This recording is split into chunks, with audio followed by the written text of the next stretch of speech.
Hola, hola, muy buenos días, muy buenas tardes o buenas noches a todos mis hermanos y a todas mis hermanas. Espero que se encuentren muy, pero muy bien. Les habla Luis Luker y bueno, gracias a Dios estamos aquí en la última lección que vamos a ver hoy. Es de escatologías. Acuérdense que estamos en el curso de Escatología 1. Estamos en el curso de Escatología 1. Hoy terminamos con la lección 11, ¿verdad? Hoy vamos a ver lo que tiene que ver con el postmilenialismo. Entonces, hoy terminamos el curso de Escatología 1. Evidentemente faltan otros, ¿verdad? En la segunda parte de Escatología 2 vamos a continuar con algunos puntos que muy probablemente en este de hoy vayamos a quedar, pero que es muy importante que ustedes tengan y que estén al tanto de los siguientes cursos que vienen. Ahorita también estamos, ¿verdad? Con el de apologética, que ya lo iniciamos, ya dimos la primera lección, entonces para que también lo puedan continuar, todo esto les va a ayudar bastante. Y bueno, vamos a comenzar de una vez, bueno, gracias al Señor, ¿verdad? Por estas oportunidades que Él nos da. Y vamos a comenzar, como dije, con la última clase de este bimestre. Y siempre, mis hermanos, siempre pidiendo la dirección de nuestro Dios. Y recuerden que estábamos, como dije, estábamos hablando acerca de los problemas de interpretación con el amilenialismo. Y habíamos visto también que era con respecto a la escritura y que la interpretación que hacen ellos no es literal. El segundo es que ellos no creen, ¿se acuerdan que les dije que ellos no creen en el encadenamiento de Satanás? Y creo que, si más no me equivoco, creo que quedamos ahí. Ahora, vimos también Primera de Juan 5:19. Creo que sí lo habíamos visto, Primera de Juan 5:19. Ahora, otra de las cosas por las razones que nosotros, para ir entrando en materia, por las que nosotros no creemos en el amilenialismo, es porque cuando nosotros leemos la escritura, sobre todo en este caso, en el Apocalipsis, nosotros vemos que hay una consecutiva, vemos que hay una línea, hay una consecutiva que no se rompe la revelación de Juan, por decir, de hablarnos sobre un tiempo muy lejano. Es decir, no se rompe la interpretación para meter otro tipo de enseñanza que no sea la profética. Y en Apocalipsis 20, que es donde también estábamos, recuerden que aquí está el problema. Por ejemplo, vamos a ver Apocalipsis 20 en los versículos 1 y 3. Y necesito por favor que presten mucha atención porque aquí van a aprender algo interesante. Vamos a ver los versos 1 al 3 de Apocalipsis 20 que dice. Ojo lo que dice. Vi a un ángel que descendía del cielo con la llave del abismo y una gran cadena en la mano. Y prendió al dragón, la serpiente antigua, que es el diablo y Satanás. Y lo ató por 1000 años. Versículo 3. Y lo arrojó al abismo y lo encerró y puso su sello sobre él para que no engañase más a las naciones hasta que fuesen cumplidos 1000 años. Y después de esto debe ser desatado por un poco de tiempo. Mis hermanos, ahora sí, necesito que presten mucha atención. La cadena, aquí mis hermanos, es obvio, es evidente que no es literal, no es una cadena de esas que usted compra para cerrar el candado, no es literal, es una cadena que simple y sencillamente es para decirnos a nosotros, es una expresión para decirnos que Satanás está preso. Eso es, para decirnos que lo apresaron. Pero después o luego también existe, ahí vimos que existe el problema del abismo. ¿Por qué, Luker? Bueno, es que el abismo, mis hermanos, el abismo no puede existir. Ya les voy a decir por qué. Porque el abismo quiere decir el lugar sin fondo. Eso es lo que significa. Es decir, en hebreo, si ustedes buscan la palabra en hebreo, abismo es la palabra tehom, con M al final, tehom 8415. Pero en el griego, la palabra que se utiliza para hablar de abismo es la palabra abusos. Así, abusos. Esa es la referencia, es 12, nada más, es el número 12. Abusos se escribe A-B-U-S-S-O-S. abusos. Ahora, mis hermanos, recordemos que muchas palabras están compuestas y nosotros la lección pasada vimos que cuando a una palabra se le antepone la partícula a, significa que es la negación. Entonces, cuando no, entonces la palabra buzos, la misma pero quitándole la a, quiere decir fondo. Pero si nosotros le ponemos la partícula a, quiere decir sin fondo. Por eso nuestra traducción dice abismo. Y abismo, mis hermanos, significa sin fondo. Es decir, obviamente, nosotros no tenemos, ven, aquí quiero que entiendan esto. Nosotros como seres humanos, nosotros no tenemos parámetros, no tenemos una regla, no tenemos una norma para poder imaginarnos realmente un lugar sin fondo. No nos da la cabeza para eso. Pero este lugar, quiero que entiendan esto. Yo dije ahorita que este lugar sin fondo, este abismo, lugar sin fondo no puede existir, ya les voy a decir, pero este lugar sin fondo sí existe. Parece contradictorio, pero no lo es. Ya van a ver por qué. Ahora, ¿qué es lo que pasa? Por ejemplo, arrojan a Satanás. Acuérdense que a Satanás lo toma el ángel, lo ata por 1000 años y lo arroja al abismo por 1000 años. Ahora, que en ese momento que Satanás es atado y es lanzado al abismo por 1000 años, ¿qué es lo que pasa? Estará cayendo durante 1000 años en el aire. Yo no sé si ustedes se acuerdan una de las películas de Marvel que llega, no me acuerdo la verdad cuál es, yo creo que es, eh, no me acuerdo, es de Thor, que este personaje o este actor hace una magia, el del Doctor Strange, y lanza a Loki como cayendo en alguna parte sin fondo, y que Loki cuando vuelve a aparecer, él dice, estuve cayendo ahí durante media hora que estuvo cayendo. Entonces yo pregunto, eso solo es un ejemplo. ¿Habría estado Satanás cayendo 1000 años en ese lugar sin fondo? La respuesta a eso, mis hermanos, yo no sé, no lo sé, no tengo razón, no tengo respuesta. Y aquí vemos que hay cosas que nosotros hay que ser honestos, no sabemos, no lo sabemos. Pero mis hermanos, de que existe el lugar, sí existe, porque ellos dicen que eso no existe, pero sí existe. Ahora, cuando viene el ángel, para que ustedes piensen, usen ustedes también el cerebro y piensen. Ahora, cuando dice la palabra que después hay que sacarlo por un poco de tiempo, el ángel al sacarlo y lo libera, vemos que no tardó en regresar 1000 años de la caída. Digamos que vaya cayendo así en el fondo. No tardó 1000 años, porque para eso ya tendría que haberse ido con él de una vez para luego sacarlo. Entonces, pero quiere decir que sí, hermanos, sí hay un lugar que aunque nosotros no lo comprendamos, o sea, yo quiero que entiendan, yo no estoy diciendo que Satanás va a caer por 1000 años en el aire, yo no lo sé. Lo que sí sé es que hay un lugar que se le llama abismo, que es un lugar sin fondo que dice eso. Pero que ustedes y yo, aunque no lo comprendamos, no tengamos parámetros para poder imaginarnos, para decir es así, tiene esta anchura, tiene esta altura, no, sí existe, aunque nosotros no podamos darle una razón, sí existe. Por ejemplo, cuando se habla del lago de fuego, quiero que piensen también en eso, cuando se habla del lago de fuego, que es el lugar eterno para todos aquellos que no creyeron en Cristo y que lo rechazaron, que es el lugar también eterno para Satanás y sus demonios, etcétera. Ahora, nosotros, nosotros muchas veces tenemos una pequeña idea de qué es el lago de fuego. ¿Por qué, Luker? Porque dentro, vamos a poner este ejemplo, porque dentro de nuestra Tierra, aquí el planeta Tierra, es decir, ¿qué hay aquí en el centro de la Tierra para todos los que, digamos, cuando estuvimos en la escuela, en el colegio y vimos todo eso? ¿Qué hay en el centro de la Tierra? Bueno, según nos dicen que hay fuego líquido. Eso es lo que hay en el centro de la Tierra, ¿verdad? Que es fuego líquido. Entonces, nosotros entendemos que es un lugar, cuando hablamos de el lago de fuego, nosotros entendemos que es un lugar de fuego líquido.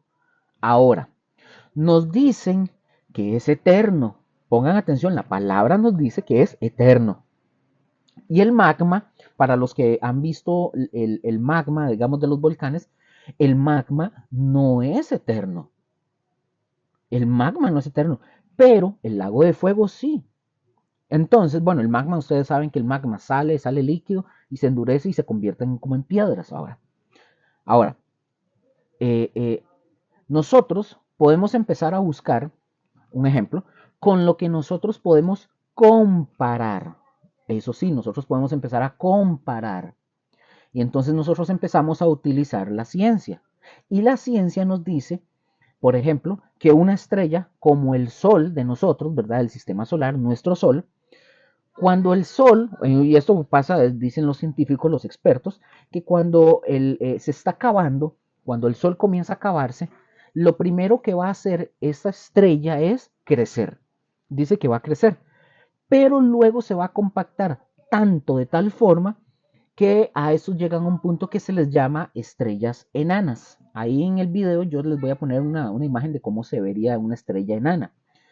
Y, y, y esto qué quiere decir? Que son fuego por siempre, que siempre son fuego. Es decir, que en su interior es fuego para siempre. Ahora, y muy probablemente ya nosotros podamos tener una idea de lo que es el lago de fuego eterno. O podemos tener una idea. Pero quiero que entiendan, yo no estoy queriendo decir que es eso lo que va a hacer.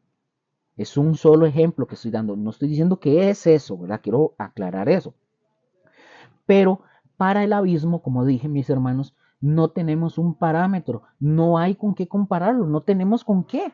Lo único que les puedo decir es compararlo con esa película de que le dije, la de Thor, donde iba cayendo Loki y nada más, él dice, estoy cayendo durante media hora, etcétera. Eso es todo. Pero ni eso se compara, no podemos. No hay un parámetro para poder nosotros compararlo. Simple y sencillamente entendemos la palabra así tal cual, como viene. Ahora, para que ustedes vean eso, que este lugar sí existe. Entonces, vamos a ver Lucas 8:31, 8:31 y Apocalipsis 9. En el primer texto, vamos a ver si Apocalipsis, aquí lo tengo, sí. Vamos a ver Lucas 8:31 y luego pasamos a Apocalipsis 9. Ahorita yo les doy los versículos de Apocalipsis 9. Primero Lucas 8:31. Y aquí en este primer texto vamos a ver cómo este lugar sí existe. Póngalo, ojo lo que dice.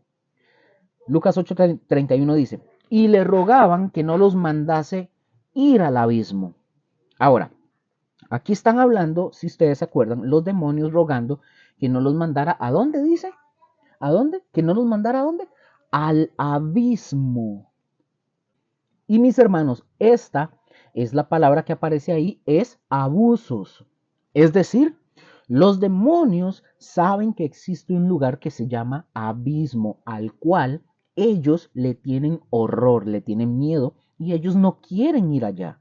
Ahora, pregunto, yo quiero preguntar porque vamos a ir a Apocalipsis. Ahora pregunto, ¿hay alguien en el abismo?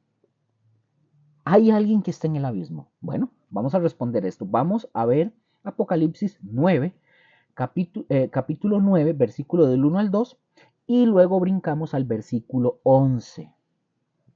Apocalipsis 9, del 1 al 2, y brincamos al versículo 11. Dice versículos 1 y 2 de Apocalipsis 9. El quinto ángel tocó la trompeta y vi una estrella que cayó del cielo a la tierra y se le dio la llave del pozo del abismo. Y abrió el pozo del abismo y subió humo del pozo como humo de un gran horno. Y se oscureció el sol y el aire por el humo del pozo.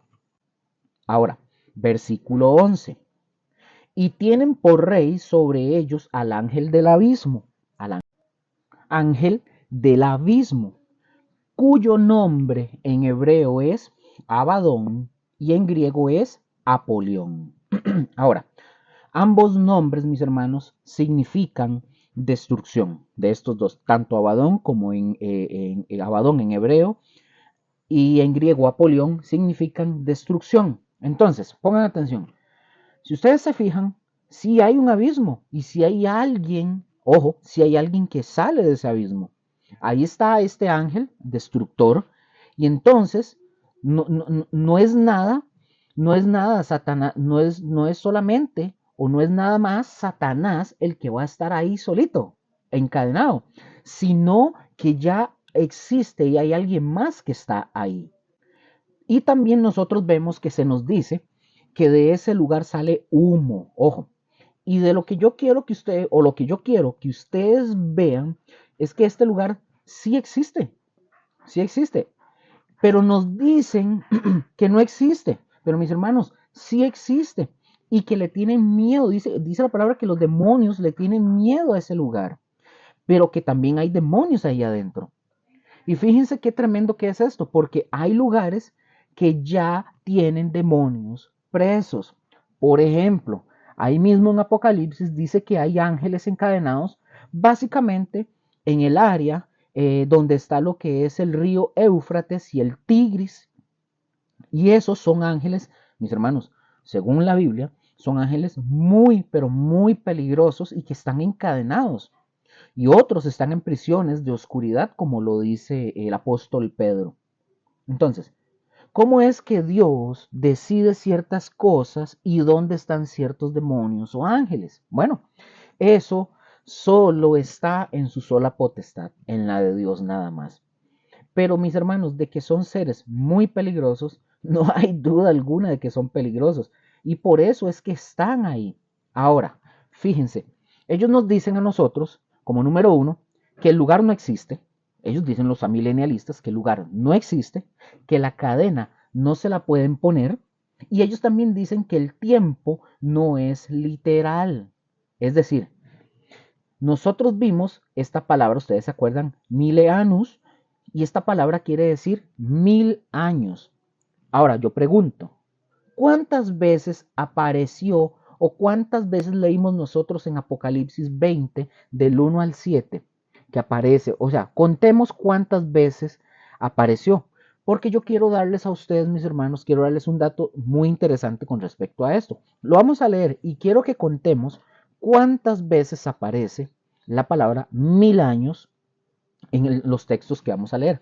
Apocalipsis 20, versículos del 1 al 7. Y contemos, por favor, ustedes ahí en sus casas o en donde estén, cuenten cuántas veces dice milenio o 1000 años y lo vamos a ver. Pongan atención. Yo les voy a ir diciendo igual. Vamos a ver. Dice, vi a un ángel que descendía del cielo con la llave del abismo y una gran cadena en la mano. Y prendió al dragón, la serpiente antigua, que es el diablo y Satanás, y lo ató por 1000 años. Uno. Y lo arrojó al abismo y lo encerró y puso su sello sobre él para que no engañase más a las naciones hasta que fuesen cumplidos 1000 años. Número 2. Y después de esto debe ser desatado por un poco de tiempo. Versículo 4. Y vi tronos, y se sentaron sobre ellos los que recibieron facultad de juzgar, y vi las almas de los decapitados por causa del testimonio de Jesús y por la palabra de Dios, los que no habían adorado a la bestia ni a su imagen, y que no recibieron la marca en sus frentes ni en sus manos. Y vivieron y reinaron con Cristo 1000 años. 3.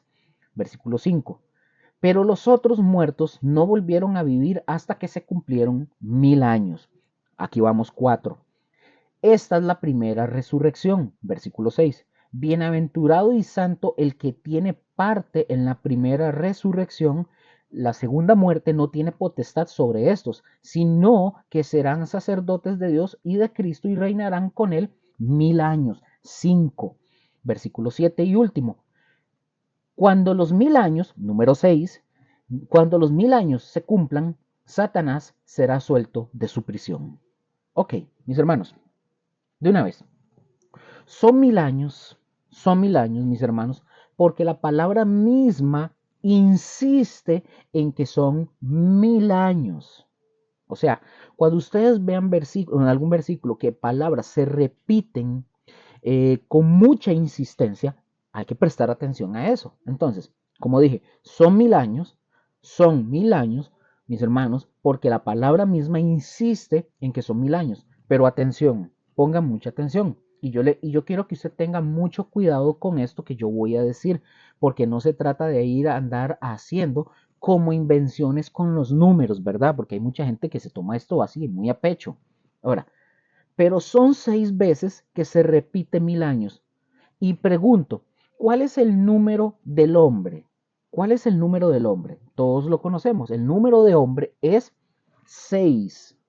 El número de hombre es 6. Entonces, si aquí aparece 6 veces 1000 años y es un número de hombre, el número 6, o sea, no es una coincidencia o no es un caso fortuito que el Señor haya puesto 6 veces ahí 1000 años. Es decir, 1000 años para el hombre. No sé si me doy a entender o si me explico. Es decir, son número de hombre al final de cuentas. Más o menos, no espero que darme a entender. Ahora, pongan mucha atención. En numerología bíblica hay que andar siempre con mucho cuidado. Quiero aclarar esto. Porque siempre sucede cada cosa con los números y después no quiero que anden hermanos diciendo es que Luker dijo que el número 7, que el número de esto y hay que ir a comprar para ver si... No, no, no. No hagan eso porque eso no es bíblico y eso es aborrecible ante Dios. No anden comprando lotería. Bueno, ahí está ya establecido que sí existe un lugar y sí son 1000 años. Ahora, la narración es consecutiva y vamos a ir otra vez a Apocalipsis 19, que es el capítulo anterior, desde el versículo 11 en adelante, para que vean cómo es consecutiva la narración. Y ahorita yo les voy a explicar algo más que quizás no aparece en la Biblia de ustedes, muy probablemente. Dice capítulo 19 de Apocalipsis, versículo 11 y 12, dice, entonces vi el cielo abierto y he aquí un caballo blanco, y el que lo montaba se llamaba Fiel y Verdadero, y con justicia juzga y pelea. Sus ojos eran como llama de fuego, y había en su cabeza muchas diademas, y tenía un nombre escrito que ninguno conocía sino él mismo. Ahora, este hecho de que tiene muchas coronas, mis hermanos, o sea, Cristo tiene muchas coronas, porque también nosotros, recuerden, cuando nosotros vayamos a la presencia del Señor, recuerden que se nos va a juzgar por nuestras obras, es decir, se van a juzgar nuestras obras, no nosotros. Aclaro, nuestras obras, no nosotros. Y lo vamos a ver más adelante con más detalle. Dice que se nos van a dar coronas, o sea, premios, galardones, etc. Ahora, esas coronas no son, pongan atención, esas coronas que se nos van a dar no son para que las guardemos nosotros. Porque dice también ahí en Apocalipsis que esas coronas nosotros las vamos a poner a los pies de nuestro Señor Jesucristo. Es decir, le vamos a decir al Señor nosotros, mi Señor, esta corona la gané para ti. Entonces, por eso aquí, a diferencia, mis hermanos, del anticristo que aparece en el capítulo 6 de Apocalipsis, el anticristo solo lleva una corona.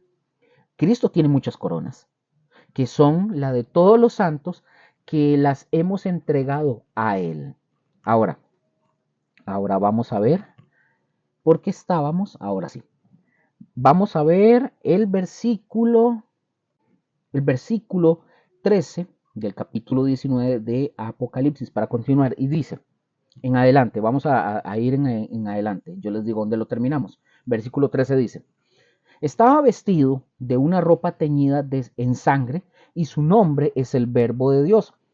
Y los ejércitos celestiales, vestidos de lino finísimo, blanco y limpio, le seguían en caballos blancos. Versículo 15. De su boca sale una espada aguda para herir con ella a las naciones, y él las regirá con vara de hierro. Y él pisa el lagar del vino del furor y de la ira del Dios Todopoderoso. Y en su vestidura y en su muslo tiene escrito este nombre, Rey de Reyes y Señor de Señores. Ahora, 17, versículo 17. Y vio a un ángel que estaba en pie en el sol y clamó a gran voz diciendo a todas las aves que vuelan en medio del cielo, venid y congregaos a la gran cena de Dios, para que comáis carnes de reyes y de capitanes y carnes de fuertes, carnes de caballos y de sus jinetes y carnes de todos, libres y esclavos, pequeños y grandes. 19. Y vi a la bestia, a los reyes de la tierra y a sus ejércitos reunidos para guerrear contra el que contra el que montaba el caballo y contra su ejército. Recuerden que la bestia es el anticristo, ¿verdad? Versículo 20. Y la bestia fue apresada y con ella el falso profeta que había hecho delante de ella las señales con las cuales había engañado a los que recibieron la marca de la bestia y habían adorado su imagen. Estos dos, el anticristo y el falso profeta, fueron lanzados vivos dentro de un lago de fuego que arde con azufre. Hago un paréntesis antes de ir al versículo 21. Los dos personajes que van a estrenar el lago de fuego, porque déjenme decirles que el lago de fuego no se ha estrenado. Todo eso lo vamos a ir aprendiendo. Pero los dos personajes que estrenan el lago de fuego es el anticristo y el falso profeta, y son lanzados vivos. Ellos lo estrenan, son los primeros en estrenarlo. Versículo 21. Eso era un dato nada más. Y los demás fueron muertos con la espada que salía de la boca del que montaba el caballo, y todas las aves se saciaron de las carnes de ellos. Ahora, fíjense que al comenzar nosotros, el capítulo 20 de Apocalipsis, dice, ustedes lo pueden ver ahí, dice, vi a un ángel. Mis hermanos, les tengo una noticia muy bonita que a ustedes muy probablemente les va a gustar y tal vez muchos no sabían.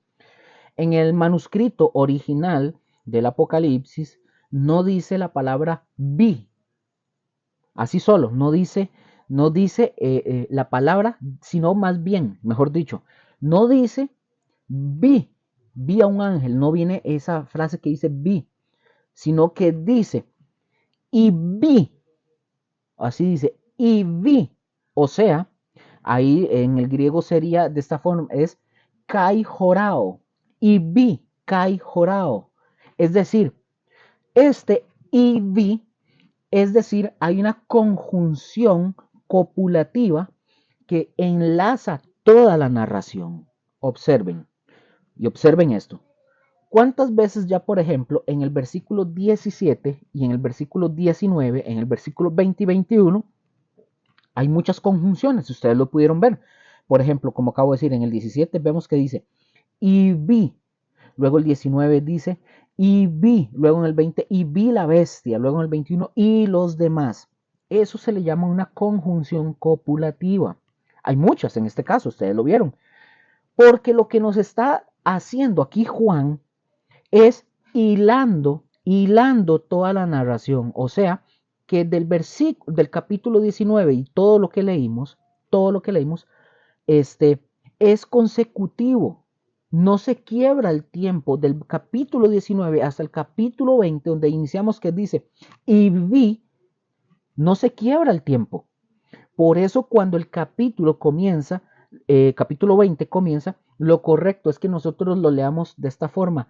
Y vi, así, y vi, porque recuérdense que nosotros estamos viendo que dice, vi un ángel. No, hay que ponerle esa ahí, que esa ahí es, y vi, es decir, lo que sigue después de que se saciaron de la carne de los reyes y vi a un ángel que descendía, es decir, es en ese momento que baja el ángel y toma al dragón y se lo lleva al abismo. Para que ustedes vean de que eso es una continuación. No está cortado el tiempo. No se detiene.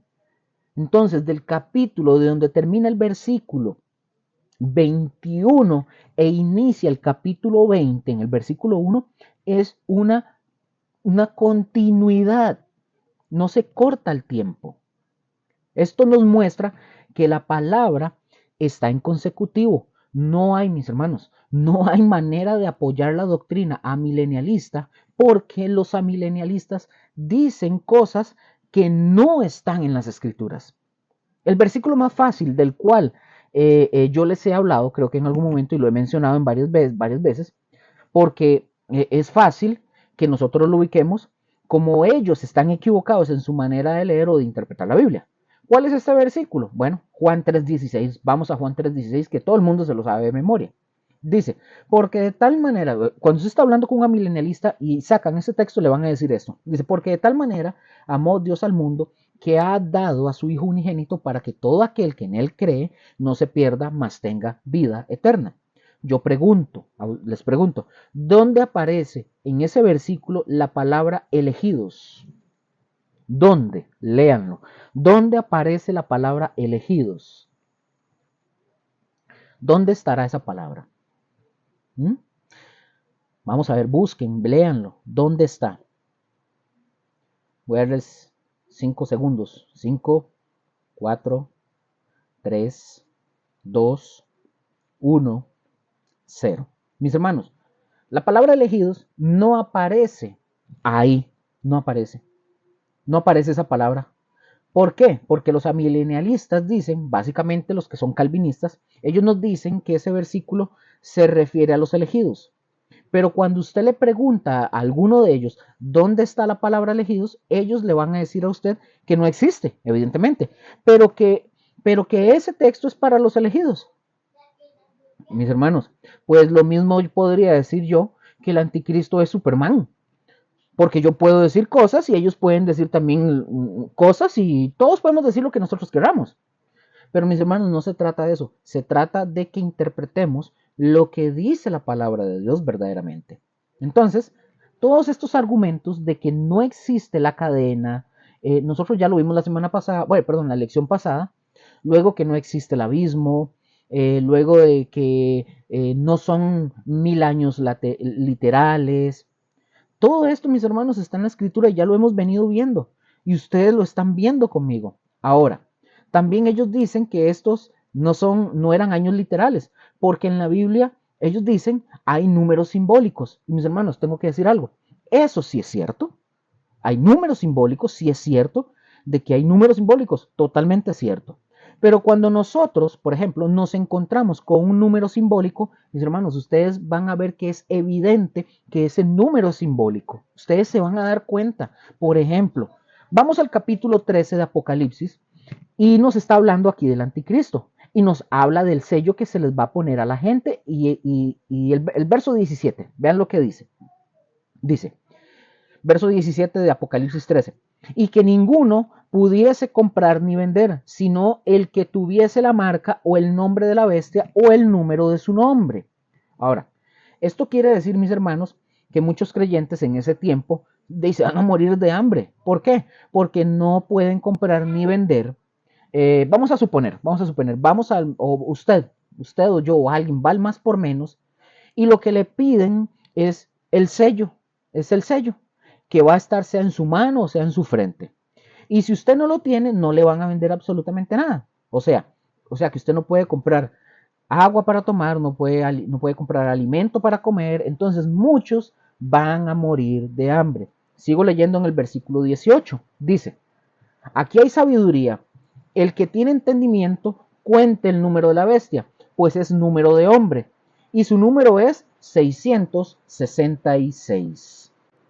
Entonces, se fijan, dice la escritura que es un número de hombre. Ahora, pregunto, ¿ustedes y yo podemos estar seguros de qué significa ese número? ¿Mm? No podemos saber. ¿Por qué? Porque todavía no ha sucedido. No ha pasado. Todo está dentro de la especulación. Por ejemplo, yo supongo que ustedes han visto videos donde dicen que ya está listo el microchip, que se puede poner en la mano o que se va a poner en la frente y que ya se ha experimentado con perros, porque también a los perros les ponen un microchip y ese serie de cosas, ¿verdad? Pero mis hermanos, esto es una mera especulación, mis hermanos. ¿Por qué? Porque no ha sucedido. Como esto, y yo ya a ustedes se los he mencionado y se los he dicho, y ¿verdad? He caído en esta conclusión. Dice que es número de hombre, o sea, 666. Ese es el número de la bestia. Ahora, ¿cuál es el número del hombre que habíamos dicho? El número 6. O sea, si tenemos un 666, o sea, un 666, quiere decir que es una imperfección total. O sea, nunca jamás el 6 le podemos poner el simbolito de infinito, que es como así, ustedes lo han visto, el número infinito, es decir, al infinito, no podemos. Un 6, mis hermanos, nunca jamás podrá llegar a ser un 7. Y un 7 nos habla a nosotros de la perfección en Dios. Entonces, por ejemplo, ¿qué es lo que yo quiero decir con todo esto? Que se trata del humanismo, que se trata del humanismo. Vean cómo, mis hermanos, vean cómo el humanismo ha llenado hoy las iglesias. Hoy en muchos púlpitos se predica más que doctrina cristiana, se predica el humanismo y se vive. Entonces, muy probablemente, ojo, muy probablemente, este 666 significa simple y sencillamente el humanismo. Y que puede haber, y que puede haber alguna identificación, mis hermanos, muy probablemente, pero no lo sabemos. Es más, les voy a decir esto. Hasta esta explicación que yo les estoy dando a ustedes es especulativo, porque no ha sucedido todavía. O sea, yo no puedo decirles a ustedes, es un chip, no les puedo decir que, o sea, yo creo que es el humanismo, pero hasta que no suceda, no sabemos qué es. Y acuérdense, yo les comenté la lección pasada que Satanás siempre ha querido imitar a Dios y a Cristo Jesús. Como Cristo Jesús vino y tomó forma humana, bueno, Satanás no puede hacer eso. Por lo tanto, escoge a un hombre. En este caso, ¿verdad? El anticristo. Ahora, hay un falso profeta, ¿cierto? Ahora, ¿quién es este falso profeta? ¿Quién es? Es un hombre. Entonces, Satanás fue creado, aunque no es un 6, Satanás fue creado, o sea, es imperfección, es imperfección total. Nunca llegará a la perfección, mis hermanos. Por más que imite a Dios, por más que haga las cosas, incluso recordemos que se dice que va a obligar a la gente a que se le adore como Dios. Pero el hecho que obligue a la gente a que se le adore como Dios, eso no quiere decir que Satanás sea realmente Dios. Así de sencillo. Entonces, mis hermanos, para finalizar este tema del milenialismo y poder entrar con el postmilenialismo, quiero decir esto. Entonces, este número sí es simbólico, el 666 sí es simbólico. ¿Por qué, Luker? Porque no sabemos qué es.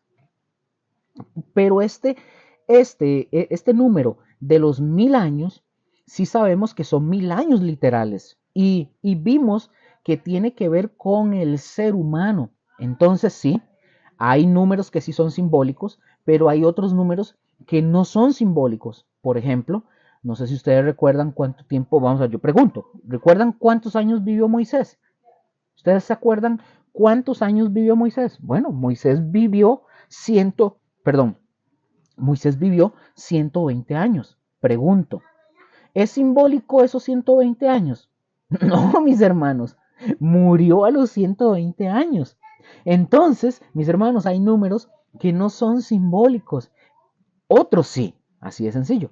Mis hermanos, en el estudio de la palabra de Dios nosotros vamos a ver o empezar a distinguir qué es simbólico y qué no.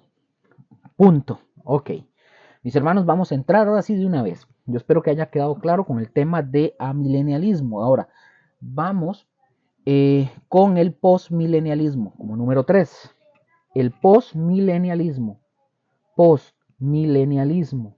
Ahí ustedes van a ver en la descripción, yo les dejo la presentación para que ustedes lo puedan ir siguiendo y ir viendo qué puse dentro de la presentación. Postmilenialismo.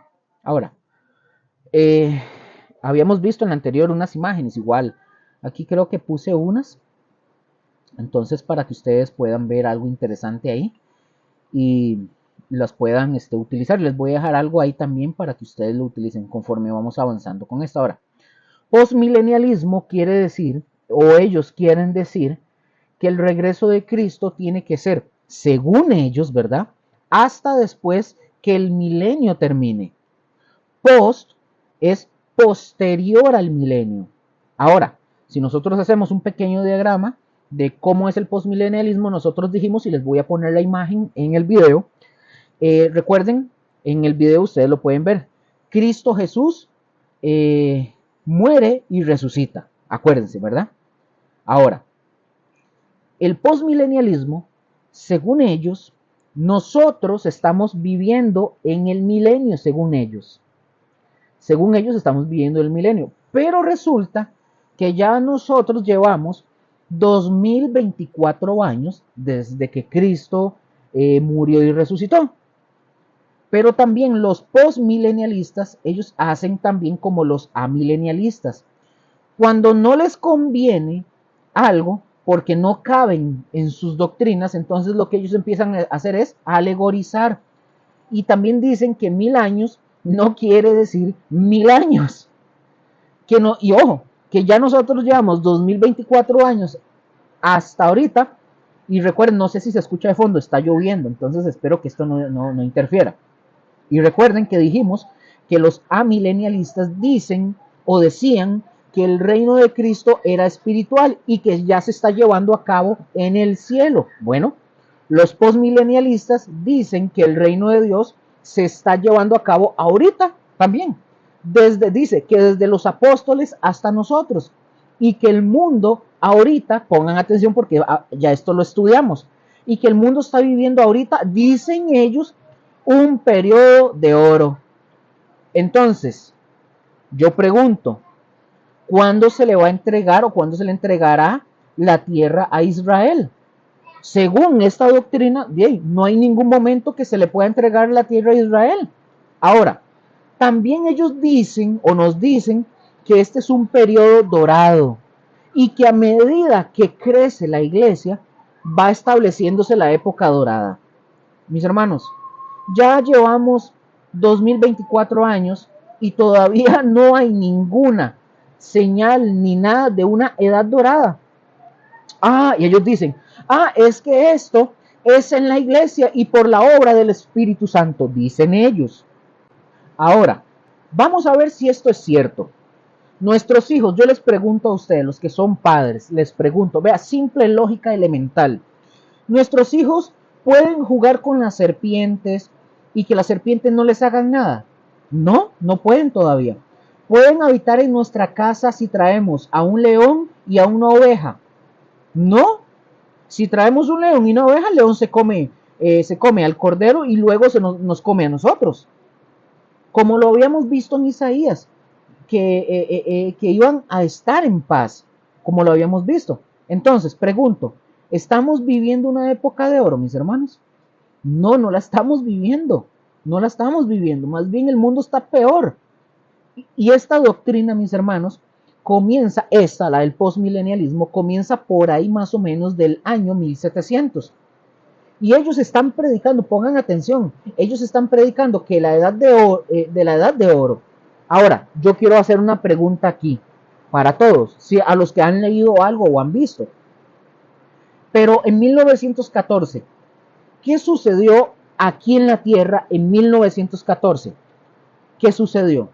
Bueno, aquí sucedió algo interesante a lo que le llamaron la Gran Guerra. Yo les voy a dejar el link para que puedan leer un poco eso. O sea, la Gran Guerra, mis hermanos, o la Guerra Mundial, ¿verdad? No es la Segunda Guerra, no es la Segunda Guerra Mundial. Este título, la Gran Guerra, este título se lo pusieron o se lo dieron a la Primera Guerra Mundial. Y fue tan, pero tan espantoso que uno se pregunta, ahora sí, la Primera Guerra fue algo tan espantoso que uno se pregunta, ¿dónde está la época dorada que ellos dicen? ¿Dónde? ¿Dónde está? Pero no solamente quedó en eso, porque años después, ¿verdad? Años después hay una Segunda Guerra Mundial que fue más espantosa que la primera. Entonces, mis hermanos, ¿dónde? Por favor, que alguien me explique, ¿dónde está la edad dorada? Por favor, por eso se los digo de esta forma, para que usemos la lógica. ¿Dónde está la edad dorada? ¿Dónde está donde los hombres vamos a vivir en paz porque Cristo está reinando? ¿Dónde está esa época? También nosotros vimos, mis hermanos, cómo el siglo XX fue donde se llevaron estas dos guerras mundiales. Y si ustedes, oigan, ustedes con solo que van y ven la historia y ustedes revisan en el internet si quieren, el siglo XXI está plagado, está lleno de guerras, de guerras. Es decir, la Primera y Segunda Guerra Mundial son las dos más grandes. Pero mis hermanos, todo el siglo XX pasado está marcado por la guerra. Está marcado. Y aquí nadie puede decir que mentiroso Luker. Eso no, ustedes lo han visto. Bueno, los que somos básicamente que nacimos en el siglo pasado, sabemos esto, lo hemos visto conforme a la historia, lo que ha venido sucediendo, etcétera. Y ahora con el internet todavía es más fácil de poder leer, analizar, estudiar y todo eso. Pero ahora, mis hermanos, estamos en el siglo XXI y hoy hay muchas guerras en varios lados. Por ejemplo, todavía está Rusia contra Ucrania. Israel está en guerra ahorita mismo. A Israel lo están bombardeando y Israel está también bombardeando. Pregunto, ¿dónde, por favor, dígame a alguien, dónde está la edad dorada? ¿Dónde?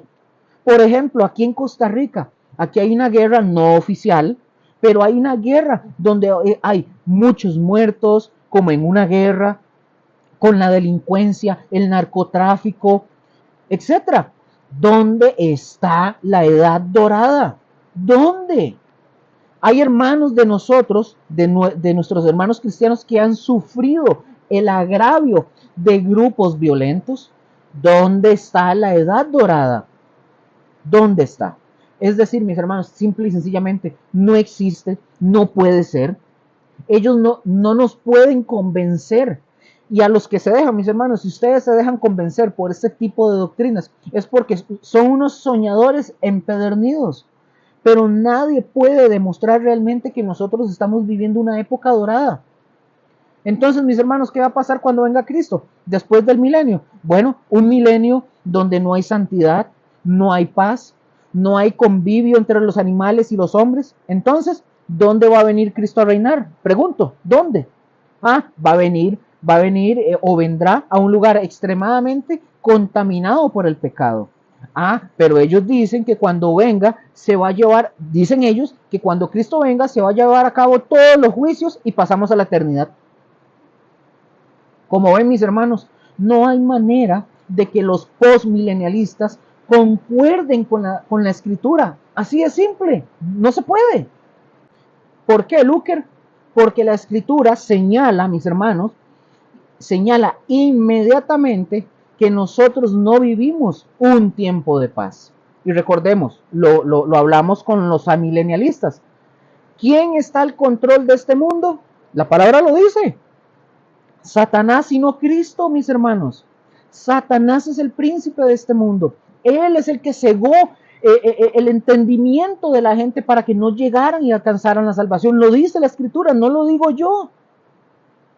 Tan sencillo como eso. Mis hermanos, como yo les digo, esto yo se los muestro para que ustedes no vean el por qué nosotros no creemos. O sea, que vengan y digan, crea lo que yo digo porque y punto. No, es para que ustedes vean el motivo por el cual nosotros no creemos en ese tipo de doctrina, ese tipo de teología. ¿Por qué es eso que no lo creemos? Cuando ustedes, mis hermanos, cuando ustedes ya tienen un cierto conocimiento, es muy fácil, mis hermanos, que ustedes echen abajo este tipo de argumentos, como estos de los postmilenialistas y como los amilenialistas. ¿Por qué, Luker? Porque no tienen un respaldo serio de la escritura. No lo tienen. Vamos a pasar ahora sí ya para pasar al siguiente punto, ¿verdad? Vamos a pasar al siguiente punto, porque este ya lo vimos. Ahora, vamos a hacer, mis hermanos, vamos a hacer un cuadro sinóptico. Entonces, ustedes pueden poner ahí donde ustedes están como un subtítulo, cuadro sinóptico de posiciones mileniales. Ahora, necesito que pongan mucha atención. En la descripción aquí del video de YouTube, abajo, yo dejaré un PDF para que ustedes lo puedan llenar ustedes, que ustedes lo tengan, lo pueden imprimir, ustedes lo hacen con sus propias manos, con su propio puño y letra y lo van llenando. Yo se los voy a ir diciendo, pero ustedes lo van a poder ir llenar porque ahí vamos a ir viendo cosas. También voy a dejar una que ya está completa por si ustedes la quieren. No hay ningún problema, la pueden descargar. Y la dejo, la otra, como dije, la dejo sin llenar, dejo los espacios en blanco, para que ustedes lo hagan a su manera. Ahora, en una hoja o esta hoja, está dividida en 6 partes, o columnas para agregar las posiciones mileniales. Es decir, yo les recomiendo que cuando lleguen a este punto, ustedes descarguen la hojita, el PDF, y lo puedan ir observando para que vayan conmigo y puedan ir comprendiendo lo que les estoy diciendo, porque si no, no van a entender. Entonces, ahí vamos a ver para agregar las posiciones mileniales, o sea, vamos a hablar del premilenialismo, amilenialismo, postmilenialismo y algo más.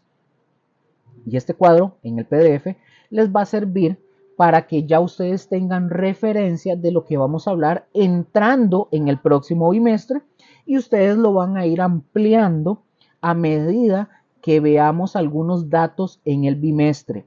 Ahora, vamos a iniciar. Yo espero que ya lo puedan haber descargado y lo tengan ahí. Ahora, en la columna número 1,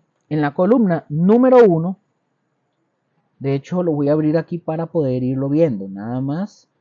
No voy a tardar mucho, solo es para tenerlo también y poder verlo con ustedes de una vez aquí.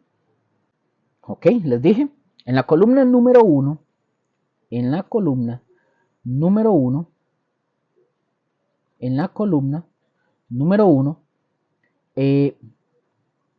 vamos o hacemos, mejor dicho, o hacemos 7 cuadros de la columna número 1, vamos a hacer 7 cuadros hacia abajo, 7 cuadritos. Si usted lo tiene en un Excel igual, sería espectacular. Pero vamos o renglones, ustedes van a ir bajando en una columnita, van a separar, recuerden que les dije, van a ver, creo que les dije, vamos a ver, son 1, 2, 3, 4, sí, son 6 columnas las que ustedes van a tener, son 6 columnas, y ahora en la columna número 1, como dije, hacia abajo, ustedes van a hacer 7, van a tener 7 líneas, 7 líneas. Entonces, hacia abajo en la columna 1, 7 líneas. Es decir, vamos a ver, van a tener, ok, ya ustedes hacia abajo en la columna 1 hicieron 7 líneas. Ahora, horizontales, van a tener que tener 7 horizontales. Para ver, otra vez para poder verlo aquí. Son 1, 2, 3, 4, 5, 6. 6 verticales. 6 verticales, es decir, 6 columnas, y 7 horizontales o 7 líneas. Entonces, ahora, ya teniéndolo así hecho, ¿verdad? Si ya lo tienen y la lograron hacer, si ya lo descargaron para que ustedes se guíen, en la primera columna, en la parte superior, en la primera columna, en la parte superior, ustedes van a poner número 1, el número 1. Pongan atención. En la segunda columna, van a poner categoría. Repito, si ya lo descargaron, ahí ustedes va a ser más fácil para ustedes poder verlo así. Van a poner categorías.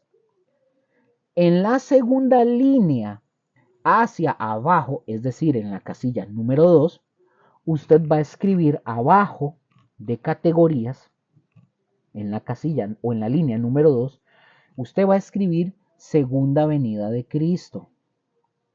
En el siguiente cuadro, hacia abajo, o en la línea hacia abajo, en la línea número 3 de la columna 2, ustedes van a poner resurrección. Resurrección, repito, ustedes lo van a tener ahí para que ustedes lo llenen. Resurrección.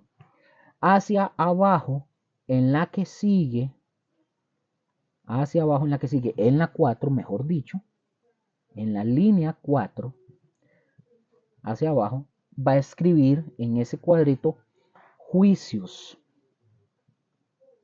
Hacia abajo, en esa misma columna número 2, hacia abajo, en la línea 5, la línea 5 van a escribir tribulación. Tribulación. Ahora, hacia abajo, después de esa, de la número 5, abajo, la número 6, van a poner milenio. Y en el último de abajo, el último, la última línea, la línea 7, van a poner Israel y la iglesia. Yo les voy a poner una imagen ahí, pero igual ustedes van a poder descargar el PDF. Ahora, donde dice categorías, que estábamos, ¿verdad? Categorías es la columna número 2. A la par, en la columna 3, usted va a escribir en la columna ahí arriba, a la par de categoría, a la par de categorías, le va a escribir o le va a poner amilenialismo. Amilenialismo. Ahora, en el siguiente, o es decir, en la columna número 3, en la columna número 3, ahí igual a la par de amilenialismo, usted le va a escribir y le va a poner postmilenialismo. Postmilenialismo. Ahora, en el siguiente, a la par de postmilenialismo, usted le va a poner otra cosa, que todavía nosotros no lo hemos visto, pero lo vamos a ver. Pero usted ya va a tener la referencia de una vez. Póngale ahí a la par de postmilenialismo, en la columna siguiente le va a poner premilenialismo histórico. Premilenialismo histórico. Y en la columna, la última que sigue, a la par de premilenialismo histórico, usted le va a poner premilenialismo dispensacional. Premilenialismo dispensacional. Entonces, fíjense en este cuadro sinóptico, ustedes ya lo tuvieron que haber descargado, o ya lo tienen ahí, de posiciones mileniales. Por eso tenemos, ahí vemos que tenemos amilenialismo, postmilenialismo, premilenialismo histórico y premilenialismo dispensacional. Quiere decir que vamos a ver lo que piensa cada una de las posiciones, pero las vamos a tener en este cuadro para que ustedes la puedan ver. Ahora, cuando yo vuelva a tocar, por ejemplo, este punto, ustedes van a ver el cuadro de ustedes y ustedes ya van a saber lo que piensa cada posición.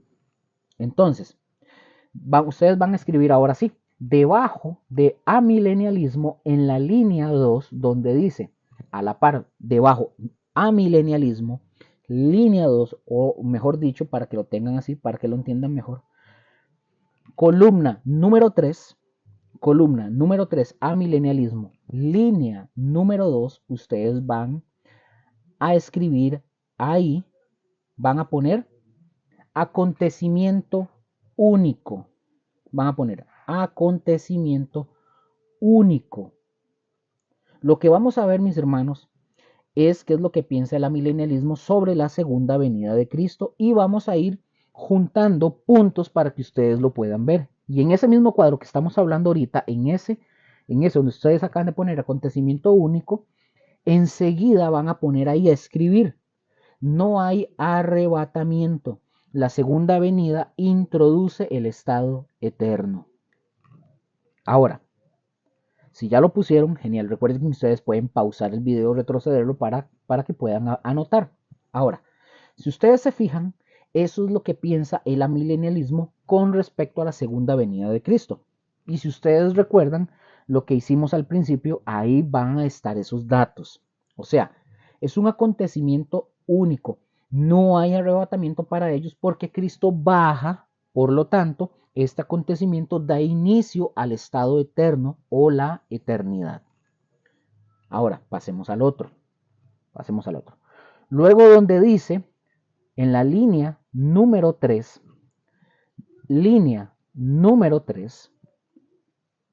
hacia abajo, al cuadro que le corresponde ahora, donde dice resurrección, en la columna 3, línea 3, ustedes le van a poner en esa columnita de amilenialismo, van a poner, en la segunda venida se lleva a cabo la resurrección de creyentes y no creyentes. Eso es lo que van a poner.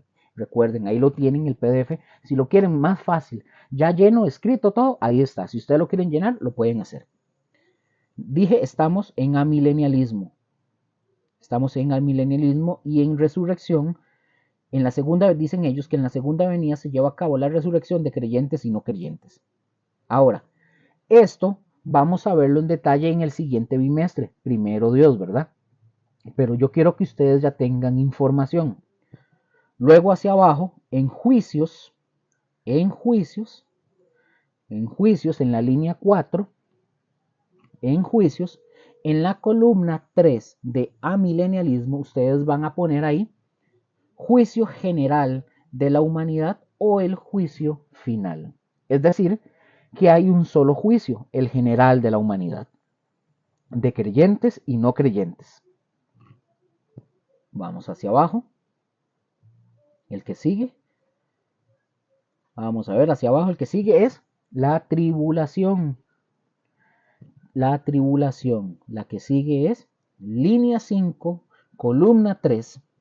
En la tribulación, ustedes van a poner hacia abajo la tribulación, van a poner la tribulación, dicen ellos, se está experimentando hoy. Estamos en amilenialismo. La tribulación se está experimentando hoy, dicen ellos.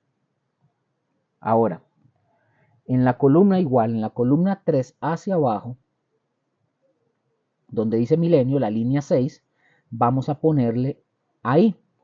No hay un milenio literal. Es decir, el milenio para ellos es espiritual. Luego en la... vamos a ver. Sí, así lo van a poner. No hay un milenio literal. Para ellos es espiritual. Así le van a poner. No hay un milenio literal. Es decir, el milenio para ellos es espiritual. Luego en la siguiente línea, la línea 7, columna 3, que dice Israel y la iglesia, van a poner para ellos Israel y la iglesia son la misma cosa.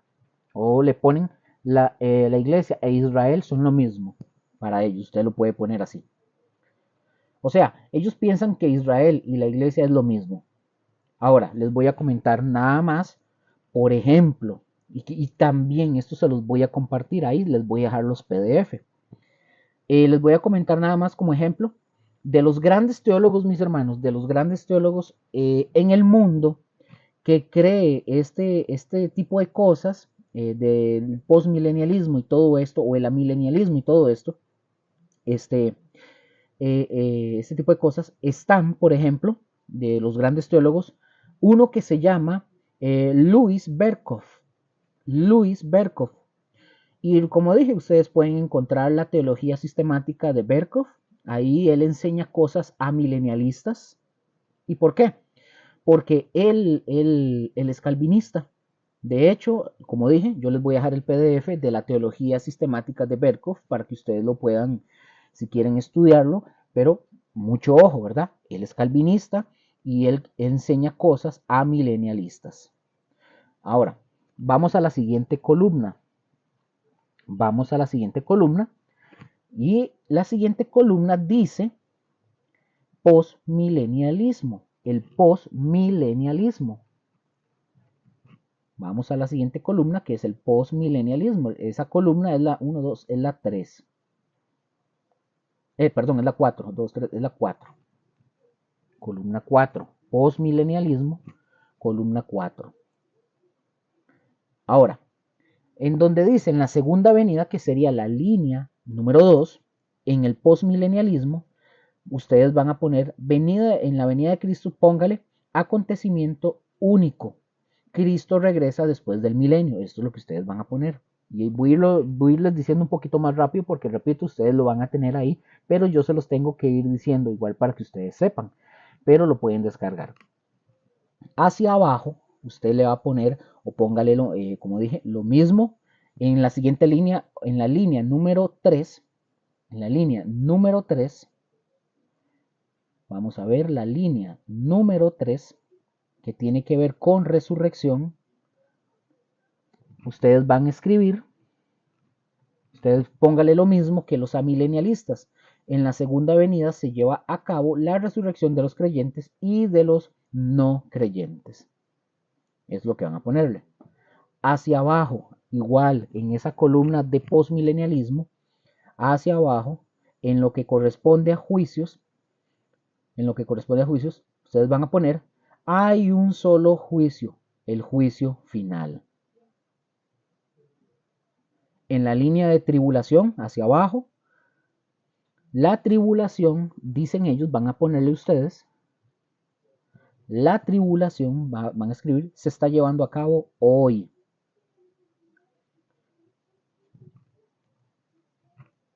En el milenio, y van a ponerle,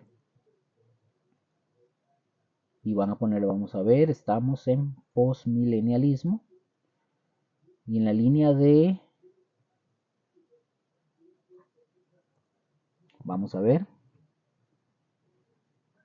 en la línea de tribulación, ustedes van a poner en el milenio, la presente era se integra al milenio por el progreso del evangelio.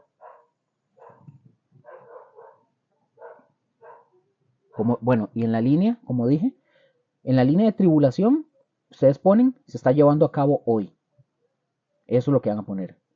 En el otro que dice el milenio, ponen la presente era se integra al milenio por el progreso del evangelio. Ahora, quiero hacer un comentario para continuar con esto.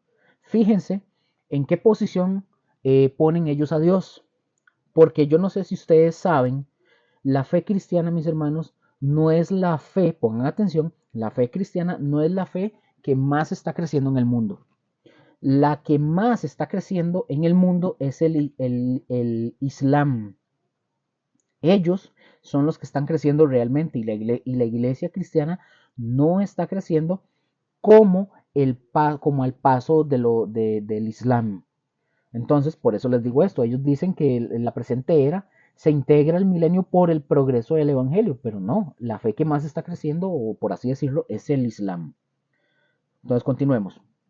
Luego, hacia abajo, en Israel y la iglesia, ustedes van a poner lo mismo que los amilenialistas. No hay distinción entre Israel y la iglesia. Eso es lo que van a poner. Ahora, también les comento esto. De los grandes estudiosos de la historia del cristianismo, ¿quiénes creen en el postmilenialismo? Bueno, les voy a decir quiénes creen en esto, por ejemplo, y ahí también les voy a dejar otras cositas para que ustedes tengan unos libros, para que ustedes aprendan de esos. ¿Quiénes creen en el postmilenialismo? Por ejemplo, un hombre llamado Charles Hodge, o Hodge. También es un escritor que tiene que ver con teología sistemática, y les voy a dejar un libro de él, que es de Charles Hodge, y él se escribe Charles Hodge, que es H-O-D-G-E, Charles Hodge, y también Strong, y Strong porque hay un libro que todos creo que hemos usado de referencias de Strong. Él cree que Cristo viene hasta después del milenio, Ahora, por ejemplo, mis hermanos, en muchas iglesias, cuando se estudia, por ejemplo, teología sistemática, muchos recomiendan a Berkov. Porque hace muchos años, mis hermanos, no existía o no había otra teología sistemática en el mercado. Entonces, entonces se estudiaba la teología de Berkov. Pero los pastores tenían que estar al pendiente siempre, mientras los estudiantes estaban ahí, digamos, aprendiendo de Berkov. El pastor tenía que estar pendiente siempre para decirle a sus estudiantes, eso no es, eso es otra cosa. Tenían que estar muy pendientes de eso. Ahora, hoy, por ejemplo, ahora sí, nosotros tenemos muchas teologías sistemáticas que a nosotros sí nos sirven un montón. Por ejemplo, a mí, algún día me dijo a mí, me pidió que le recomendara algunas. Ahora, el problema es que la que yo recomiendo, yo en lo personal, yo no la he visto en las librerías. O es más, yo creo que la pueden conseguir por Amazon incluso en PDF, que es la teología sistemática de Schaffer, Louis Sperry Schaffer, que es la que yo les recomiendo. De hecho, esta es la que yo recomiendo, o la teología básica de Ryrie, la Charles Ryrie, que es muy buena. Ahora, y con esto finalizo para después vernos en el siguiente bimestre. Ahora, yo les voy a dejar también estas. Les voy a dejar ahí abajo en la descripción el PDF con la teología sistemática de Schaffer y la de Ryrie para que ustedes lo tengan. Las otras también se las voy a dejar más que todo para que ustedes puedan ver y comparar qué es lo que ellos dicen. No para que las enseñen, ¿verdad? Pero les va a servir bastante, ¿verdad? Porque recuerden que ellos o son amilenialistas, los anteriores que les dije, tanto Berkov, también Berkov y ¿quién más les dije? Eh, Ay, no me acuerdo ahorita y lo acabo de decir. Les dije que les iba a dejar em, mm, Berkov y también les dije, ah, déjenme, vamos a ver cuál fue el que les dije. Berkov, ¿sí? Y también Hodge, ellos, yo se los voy a dejar para que ustedes lo vean. O sea, no estoy diciendo pueden aprender cosas, nada más que estén atentos porque son amilenialistas o postmilenialistas. Y las que yo le voy a dejar para que ustedes sí puedan usar para su estudio, que son muy buenas, la de Louis Sperry Schaffer y la de Charles Ryrie, para que ustedes lo tengan. Entonces, mis hermanos, primero Dios, la próxima vez, este cuadro que yo les dejo ahí, uno ya está lleno, pero lo vamos a ver después más adelante en la siguiente escatología 2. Vamos a continuar con el cuadro este que les estoy dando. Y en la próxima vez, en cuestiones de clase, vamos a completar el cuadro, como les dije, porque nos va a ser de mucha utilidad, mis hermanos. Y de verdad les agradezco por su tiempo, por este espacio y nos escuchamos en las siguientes lecciones y estudiemos todos, aprendamos juntos y vamos a ver que vamos a aprender bastante. El Señor, mis hermanos, me los continúe bendiciendo y échenle ganas a la vida y no aflojen de verdad. Dios me los guarde. Hasta luego. Chao.